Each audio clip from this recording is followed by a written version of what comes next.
Educational explore YouTube channel रे आपण माननकु स्वागत।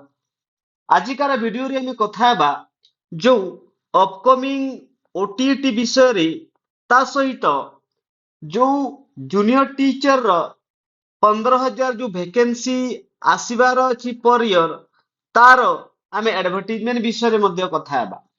एठी आपण माने देखि पारुथुबे बोर्ड ऑफ सेकेंडरी एजुकेशन तरफ रु जो नोटिस टी आसीची 12/2/2026 रे ना कोन पाई ओडिशा टीचर एलिजिबिलिटी टेस्ट जोटा कि ओटीटी ना केबे हेबो। It is for all OTT 2026 aspiring candidates that the board of secondary education Odisha is going to conduct the Odisha teacher eligibility test OTT 2026 during the third week of May 2026। ताहेले आपण मानकर जो OTT exam आउतरे जोटा कि मे मासरे हेबाकू जाउची।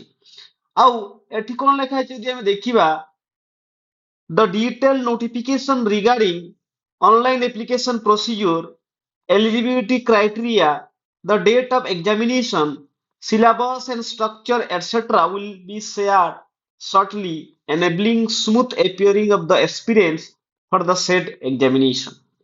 तो आपण मानकु जो later time रे एहार जो eligibility criteria date of examination syllabus सब जोनी दिया जीवो। आउ किंतु आपनको प्रायर इंफॉर्मेशन दिया जायछि कि जो ओटीटी एग्जाम मे रे आसीबा को जाउची आपण मानकु आजि फेब्रुआरी मंथ रे जोनी दिया गला। तापरे आपण माने जानिथिबे जो जेटी रो जो 45,000 जो वैकेंसी रहिची आउ जो पर ईयर जो 15,000 जो वैकेंसी आसीबा को जाउची तो जदि मे रे आपण मानकर जो ओटीटी एग्जाम हला ता परे परे आपण मानकर जो जेटी रो जो एडवर्टाइजमेंट आसीबो सेथि पई एई जो ओटीटी एग्जाम आउ थरे कंडक्ट करबा को जाउचंती सरकार बीएससी। आउ जानिथिबे आजि जो स्पेशल जो ओटीटी हेतिला तार मध्ये आजि रेजल्ट आसी सारिछि और रेजल्ट परे परे ए जो इन्फॉर्मेशन टी मध्ये बीएससी शेयर करिछि। तो या थिला संपूर्ण वीडियो। आहुरी एमिति के वीडियो देखिबा पई आपण एजुकेशनल एक्सप्लोर यूट्यूब चैनल को लाइक एंड सब्सक्राइब कर दियंतु। थैंक यू, धन्यवाद।